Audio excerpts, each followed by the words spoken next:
Boa tarde a todos. Sejam bem-vindos à conferência de resultados do quarto trimestre de 2024 da West Wing.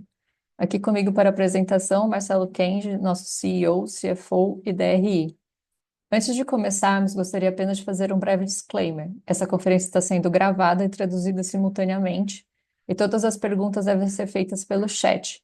Pedimos que, ao enviar suas perguntas, se identifique com o nome e instituição que representa. Questionamentos de jornalistas podem ser direcionados à nossa assessoria de imprensa pelo e-mail imprensa@westwing.com.br. Para continuarmos, gostaria de esclarecer que eventuais declarações que possam ser feitas durante essa conferência, relativas às perspectivas de negócio da companhia, projeções e metas operacionais e financeiras, constituem-se em crenças e premissas da diretoria, com base em informações atualmente disponíveis.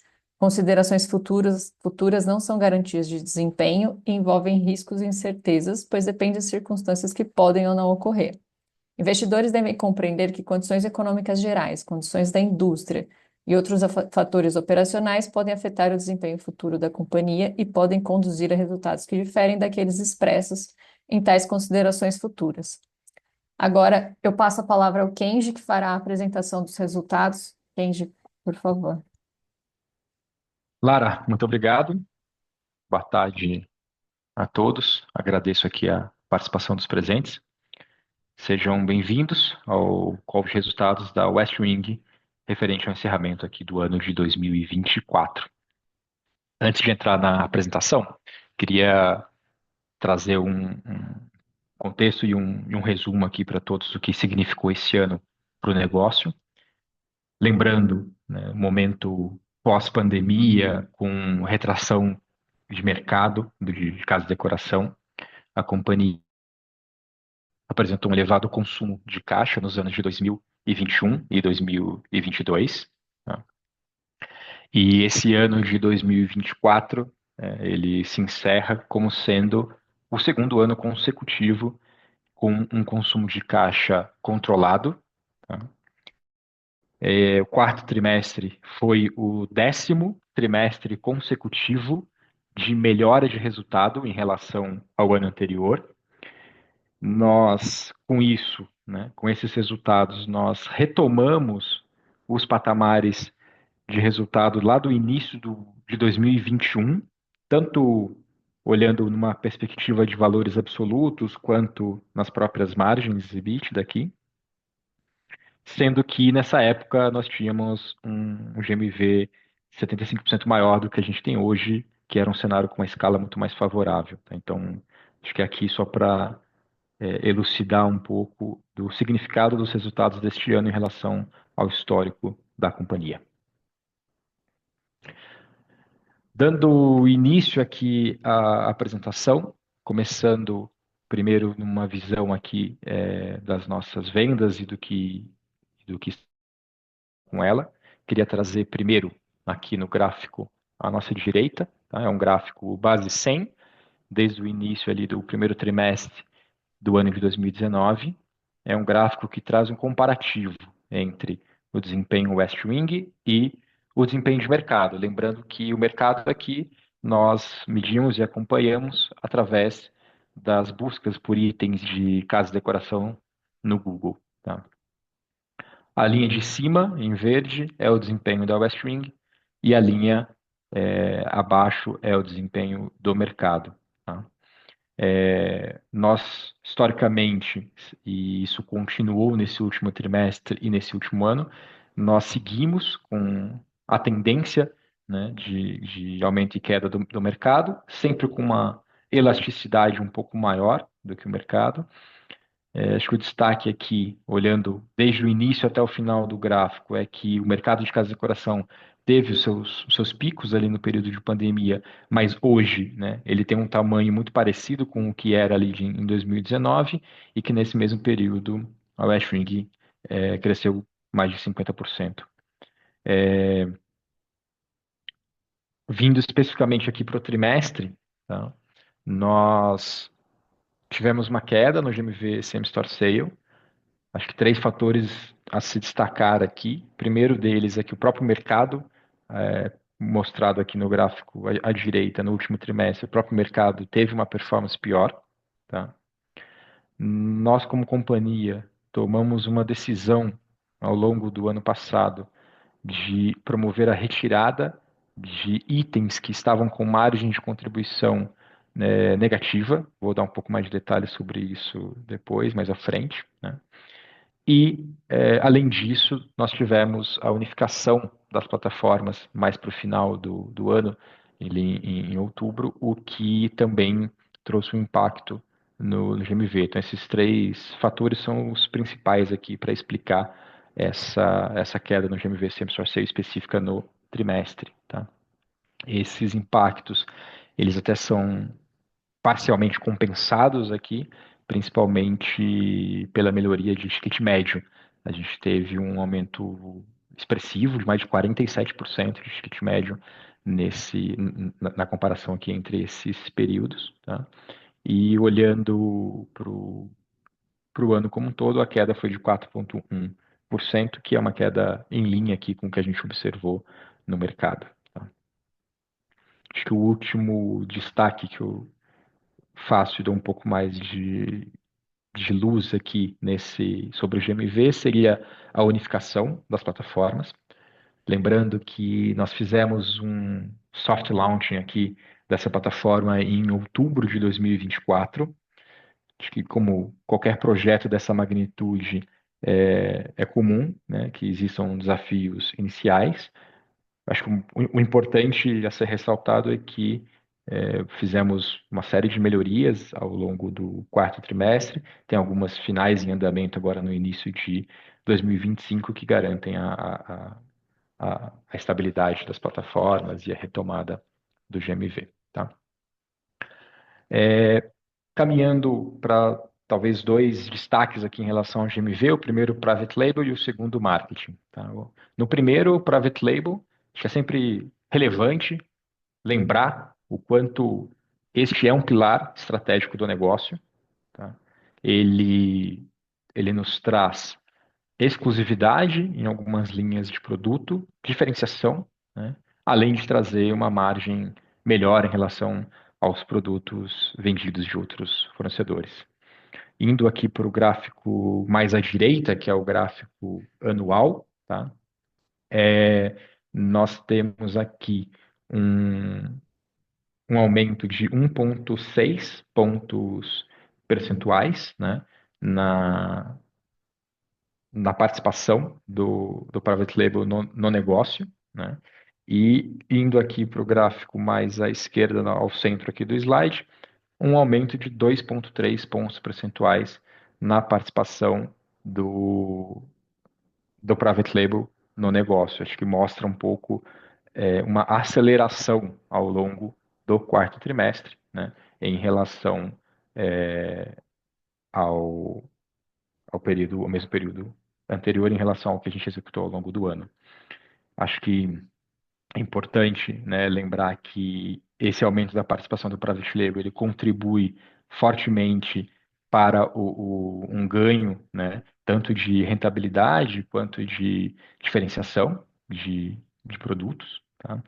E que um outro destaque importante dentro do private label é também, né, uma participação maior da categoria de imóveis. Lembrando, nossa estratégia declarada já há alguns trimestres sobre sermos um destino de imóveis. Nós tivemos, ao longo do quarto trimestre de 2024, um aumento de 7,2 pontos percentuais, né, na participação dessa categoria dentro do nosso faturamento, sendo 3,5 ao longo do ano como um todo, também mostrando uma aceleração forte nesse último trimestre. E é uma participação de imóveis que chegou no seu ápice aqui desde 2017. A gente continua investindo e crescendo e temos aqui o melhor resultado desde 2017. Acho que só voltando aqui para o Private Label, o último ponto importante é que para 2025, sem dúvida nenhuma, é uma frente que a gente continua acelerando, tá?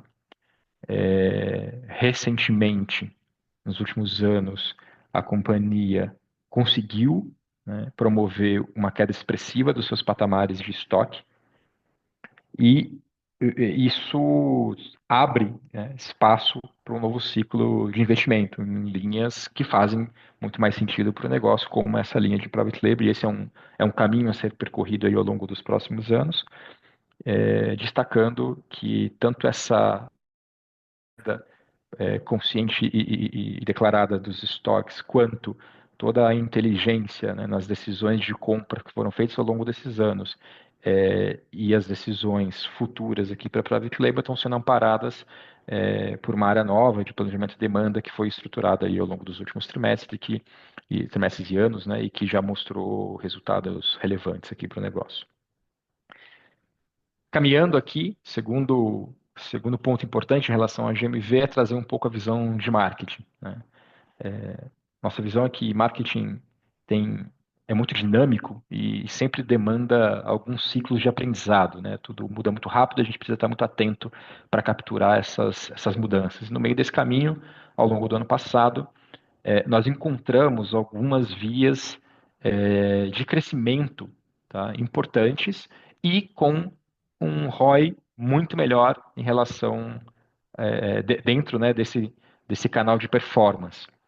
Nós, além disso, falando de marketing, o próprio lançamento da plataforma unificada demandou um pouco mais de investimento e, assim como mostrado em diversos trimestres anteriores, a participação da nossa venda de portfólio fixo, que antigamente nós chamávamos, né, de um canal separado, antes da unificação, que era o canal do Now, tá? Essa venda e essa participação do portfólio fixo ela continuou crescendo, tá? E é um canal que essencialmente demanda mais investimento do que o antigo clube, que é o nosso canal de vendas de campanhas, tá?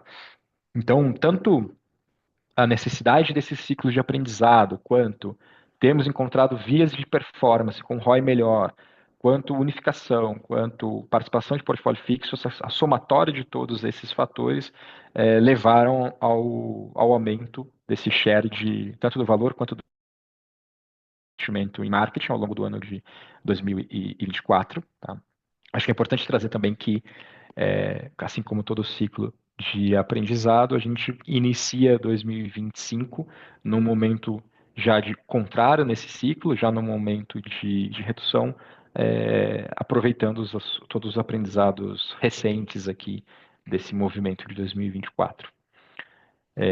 Complementando o marketing, a gente segue, né, com um ponto estratégico relevante para o modelo de negócio, que é a nossa capacidade e diferenciação da geração de conteúdo. Né? Isso continua sendo um pilar estratégico importante, negócio e marca. Tá? E isso, obviamente, faz com que a gente continue investindo nessa produção de conteúdo, trazendo e relembrando algumas parcerias importantes que a gente teve ao longo de todo o ano de 2024. Tivemos parcerias como Letícia Colin, Netflix, né, com a coleção Bridgerton, Fernanda Lima, Cafira, mais recente agora no quarto trimestre, e um case de sucesso aqui para nós é o West Wing Visita, que é o nosso canal no YouTube. Hoje já o maior canal de casa de decoração no YouTube em número de inscritos. Nós lançamos ao longo desse último trimestre 5 novos episódios, crescimento aí de 51%, e nós tivemos ao longo do ano de 2024 o total de 21 episódios. Então, confirmando aí nossa posição e nossa diferenciação através da geração de conteúdo. Bom, encerrando um pouquinho aqui a página de vendas de MV para Web Marketing, começando a falar um pouco sobre custos e despesas. Trazendo primeiro, de uma forma mais ampla, fulfillment, tá? Dando um foco inicial no gráfico à nossa direita aqui, né? Nós tivemos uma redução de 20% no ano, tá? E uma redução acelerada, né, de 32% só nesse quarto trimestre de 2024 em relação a 2023. O foco principal, tá, desse movimento, que é o que eu acho importante de destacar aqui, é nossa capacidade em reduzir os nossos custos fixos, tá? para níveis mais saudáveis quando comparados com os nossos patamares de receita. Então, apesar de, dentro de fulfillment, nós temos grupos de custos fixos relevantes, a redução ela conseguiu ser, inclusive, maior do que o observado na nossa receita. Tá? E isso se deu basicamente ao trabalho muito bem feito de toda a equipe, com sublocação parcial do nosso CD, o aumento, né, dessa sublocação ao longo do ano, toda a otimização que foi feita em relação a turnos e horários de trabalho, e revisão, inclusive, de footprint logístico, incluindo aqui o fechamento de um dos hubs do Distrito Federal. Tá? Além disso, tanto fretes quanto embalagens foram duas frentes de trabalho em que a gente buscou bastante eficiência e alcançamos, tá? Chegando aí nessas reduções anuais e trimestrais mostradas nos gráficos à direita. Isso, como consequência, né, dessa redução de fulfillment, isso sem dúvida traz uma contribuição direta na nossa margem de contribuição 2. Lembrando aqui que o conceito da margem de contribuição 2 é partindo da nossa margem bruta, descontando todas as despesas de fulfillment, dentre elas ali cartão de crédito, fretes, embalagens, todas as despesas logísticas e atendimento ao cliente. Tá? Então, nesse conceito de margem 2, fulfillment foi importante e, obviamente, decisivo aqui para melhora dessa margem. Um outro fator importante é que, como eu já comentei anteriormente, nós tomamos uma decisão ao longo do ano de redução de GMV em prol, né, de uma melhora de margem com a retirada do portfólio de itens que estavam com essa margem 2 de contribuição negativa, no conceito que nós acompanhamos aqui para tomada de decisão. E acho que, adicionalmente, importante ressaltar que nós tivemos também uma margem bruta, acho que foi o segundo trimestre consecutivo de melhora de margem bruta em relação ao ano anterior, que também favorece essa margem de contribuição 2. Então, olhando para os números agora, depois de entender um pouco os principais movimentos, o gráfico mais à direita do ano, mostrando uma melhora aqui de 3,6% sobre o valor absoluto, né, um ganho de mais de 2 pontos aqui de margem. Tá? E olhando especificamente no quarto trimestre, que foi um dos trimestres mais fortes aqui para a gente, nós tivemos praticamente o dobro da margem em valor absoluto, mais do que o dobro, desculpa, da margem em valor absoluto, e em pontos percentuais aqui a gente multiplicou por 3 nosso resultado, de 3,1 para 9,3. Tá? Acho que é importante ressaltar que esse movimento da retirada dos itens com margem negativa, ele se deu com muita força no segundo semestre do ano. Então é por isso que a gente observa um quarto trimestre muito mais acentuado em relação à média do ano. Tá? Após a margem de contribuição 2 aqui, temos nossas despesas aqui, nosso SG&A. É um cenário de estabilidade aqui, diante de um cenário de estabilidade de mercado, né, e, consequentemente, alguma incerteza sobre o crescimento do GMV, acho que é importante destacar que se torna cada vez mais relevante a capacidade do negócio em reduzir custos fixos para manter e até ganhar rentabilidade. Então, acho que o que os números aqui mostram, né, é exatamente esse movimento que foi feito nessas contas que basicamente são fixas. Então, olhando também o gráfico mais à direita, que representa o valor do ano, nós tivemos uma redução de 20 milhões de reais no ano, o que representa aí uma queda de quase 32% do nosso total de SG&A, tá? 31,6%. E trazendo aqui especificamente em relação ao trimestre, a queda total ela é de 15,5 para 8,8, tá? Uma queda de quase 56%. Tá? No quarto trimestre, nós tivemos alguns eventos não recorrentes, tanto de provisões de contingências, quanto estorno, né, de provisão de contingência, quanto tirando o efeito, né, das lojas. Isso traz uma base equalizada de redução de 5 milhões, então do 15,5 para os 10,5, o que representa uma queda de 32,4%. Também mais um indicador em que o quarto trimestre está mais acelerado do que o restante do ano. E uma visão, né, consolidada, concluindo um pouco, né, o que nós apresentamos até agora e o impacto que isso tem no nosso indicador final aqui de resultado, né, o nosso EBITDA. Mensagem importante, olhando o gráfico da direita, né, nós temos aqui essa linha de margem EBITDA ajustada.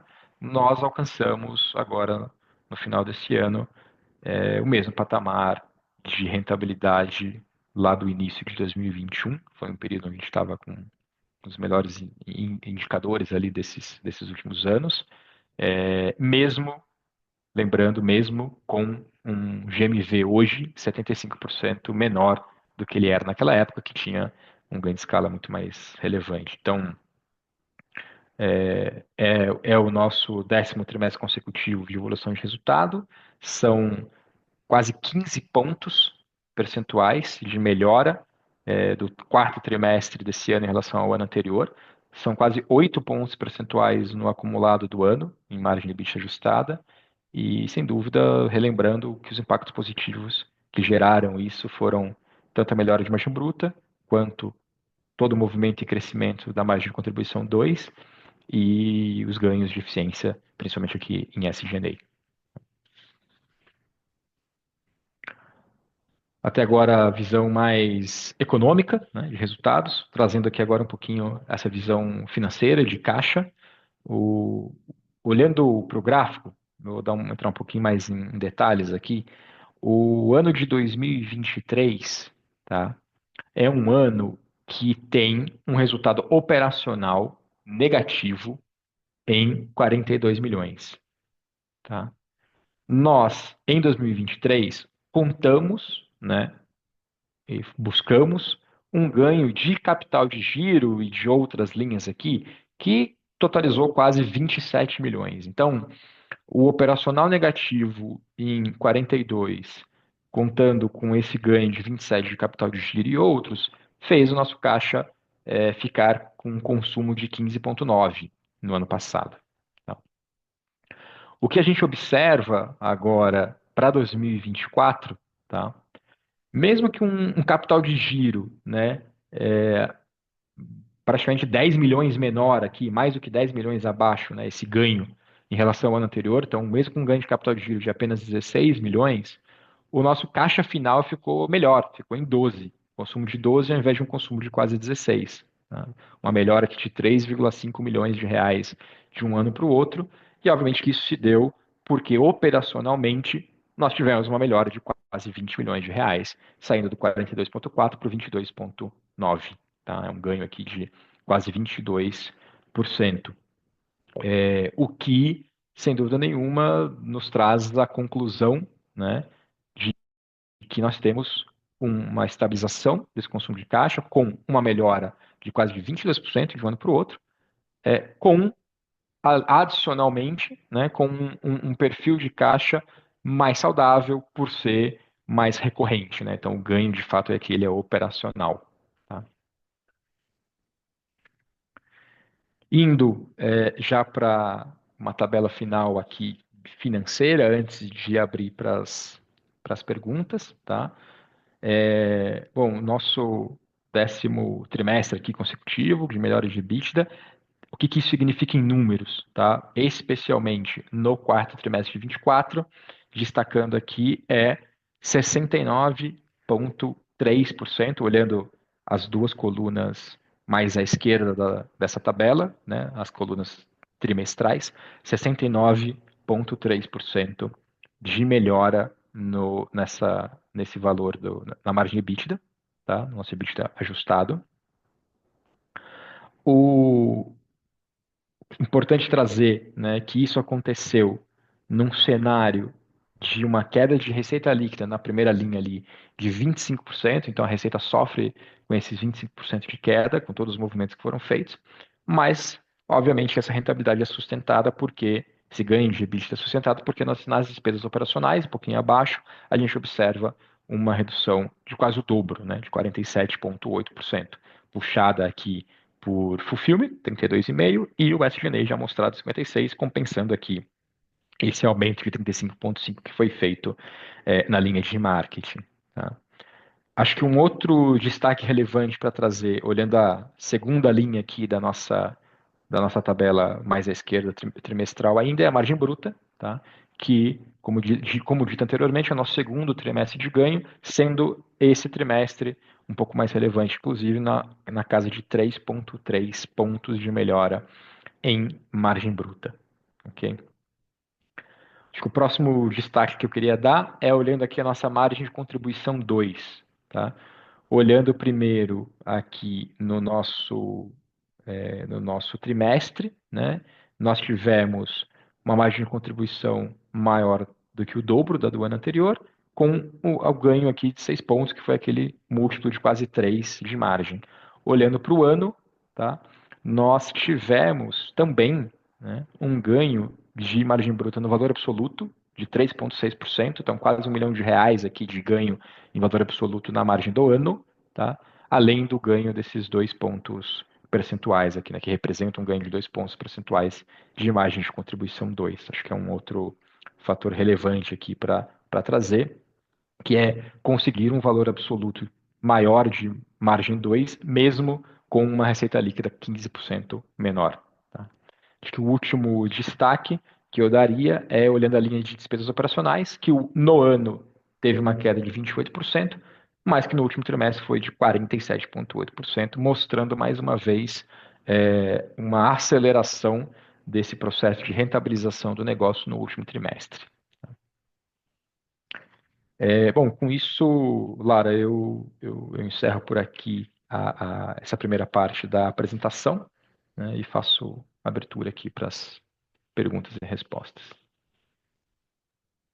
Obrigada, Kenji. Lembrando a todos que para nos enviar perguntas é só mandar escrever aqui pelo chat, por favor.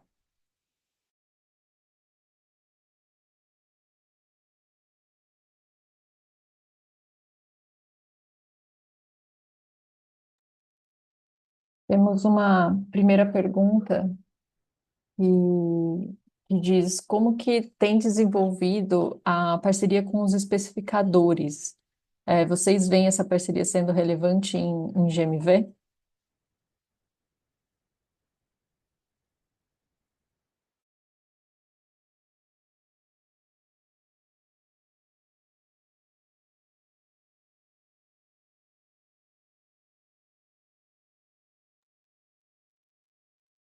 Gente, está ouvindo a gente? Oi, Lara, desculpa, estava aqui. Acho que sobre especificadores, acho que vale dar uns passos atrás, tá?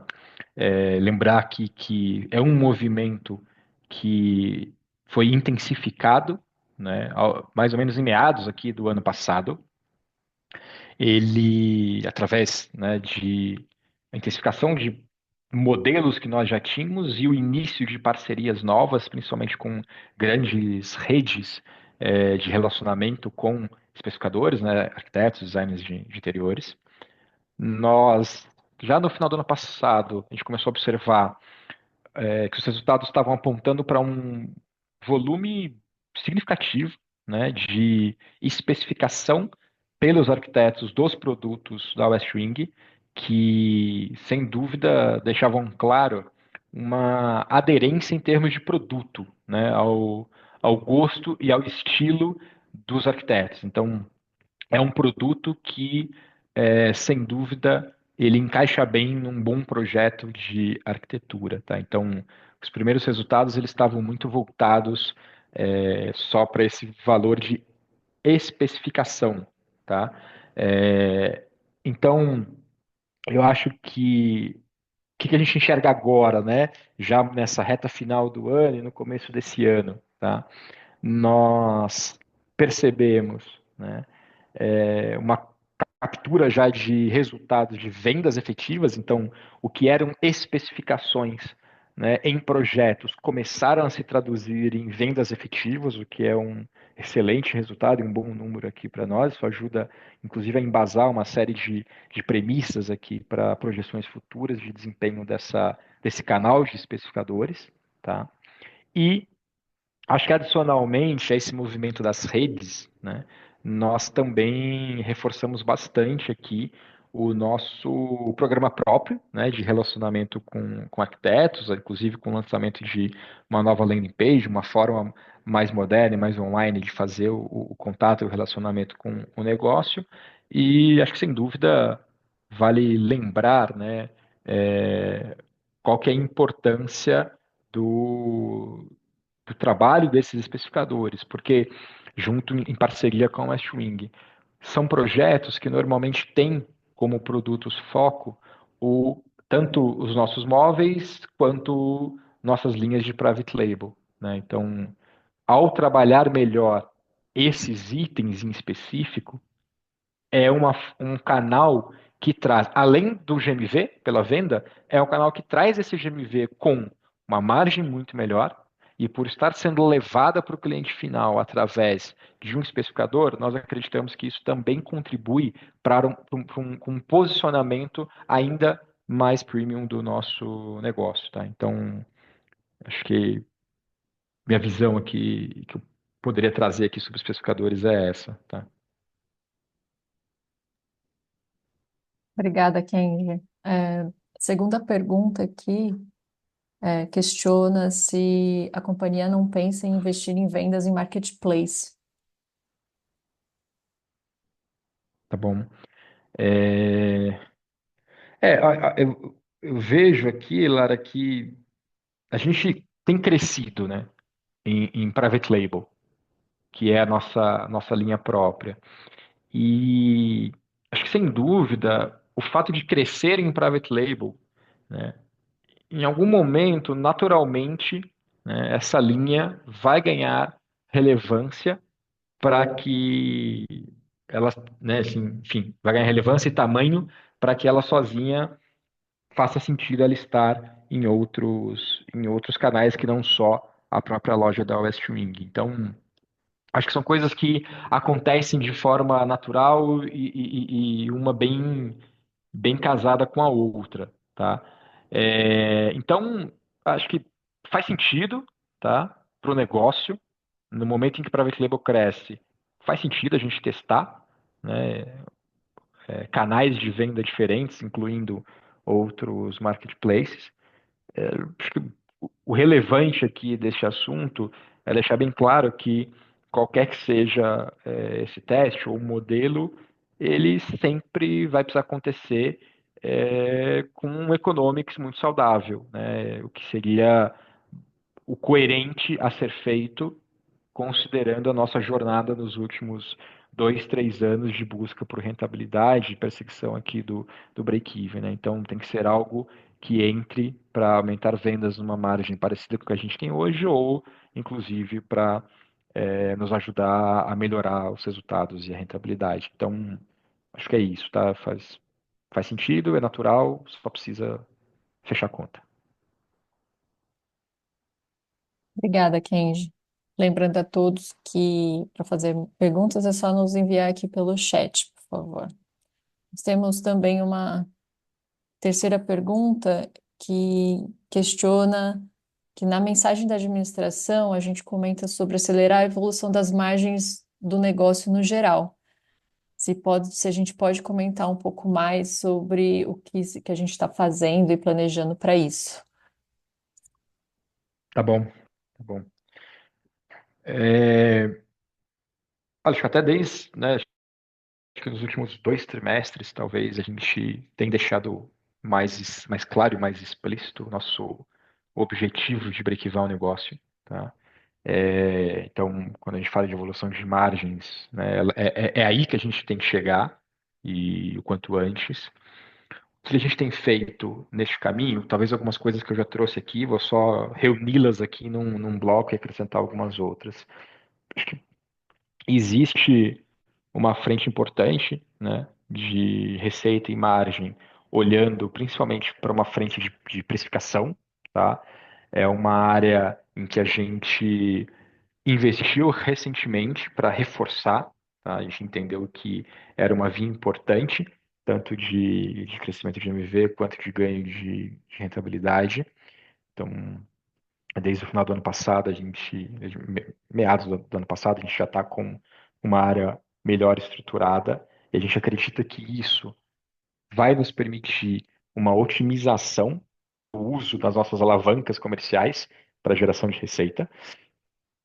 Acho que uma segunda via importante aqui, sem dúvida nenhuma, é o fato de a gente estar apostando e crescendo, né, de forma consistente a categoria de imóveis e a participação de private label, né, com o complemento recente desse canal e desse apoio dos nossos especificadores, né, dessas redes de especificadores, para levar esse produto para cada vez mais clientes. São produtos que têm naturalmente uma margem muito melhor, então aumentar o share deles no negócio, obviamente, aumenta o nosso share de margem bruta. Então, tanto precificação quanto esse movimento muito focado com margem bruta. E olhando para todas as outras linhas e principalmente para a SG&A, talvez que a gente possa trazer aqui, tá?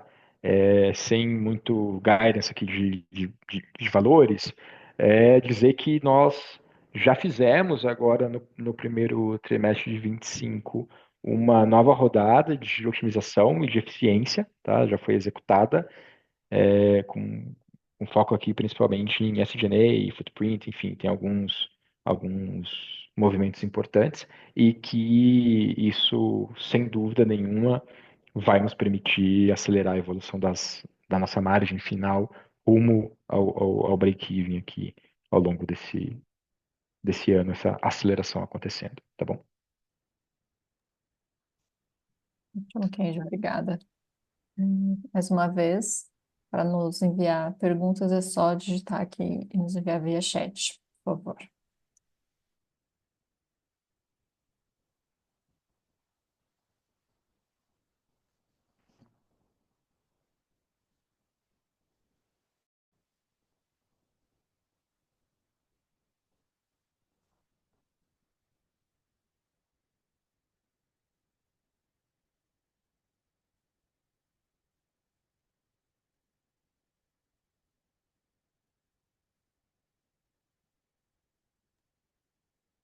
Não havendo mais perguntas, eu retorno a palavra aqui ao Kenji para fazer as considerações finais. Tá bom, Lara. Obrigado. Eu trouxe aqui até alguns destaques para deixar na tela, né, nessa conclusão final, mas acho que o importante de trazer aqui é que, apesar, né, desse contexto de retração de GMV, seja por mercado, seja por algumas decisões de rentabilidade que nós tomamos, nós, sem dúvida nenhuma, fizemos uma quantidade grande de ações ao longo do ano. Tá? Essas ações melhoraram nossa margem bruta, né? Contribuíram para a redução das despesas de fulfillment, né? Entregamos uma margem de contribuição 2 em valor absoluto, né, no trimestre, quase o dobro do trimestre do ano anterior, mesmo com uma queda de GMV. Seguimos aqui com reduções em todas as linhas, né, principalmente aqui custos fixos, especialmente as linhas de SG&A em patamares bem relevantes de reduções de custo. Alcançamos de novo patamares de margem muito semelhantes aos de 2021. Tá? E no final, nosso caixa, além de estar melhor, ele está composto muito mais por resultado operacional e menos por capital de giro não recorrente, né? Tornando ele muito mais saudável. Então, acho que isso é um resumo mais rápido aqui sobre o que foi a nossa apresentação e o nosso ano de 2024. E acho que o que vem pela frente, nós continuamos perseguindo o break-even dessa operação, tá? Sem dúvida nenhuma, com a mesma consistência demonstrada ao longo dos últimos 10 trimestres de melhora de resultado, agora de uma forma ainda mais acelerada. Tá? Acho que encerro aqui minha fala, Lara. Agradeço a participação de todos aqui. Obrigada, Kenji. A conferência de resultados da West Wing está encerrada. Agradecemos a participação de todos e boa tarde.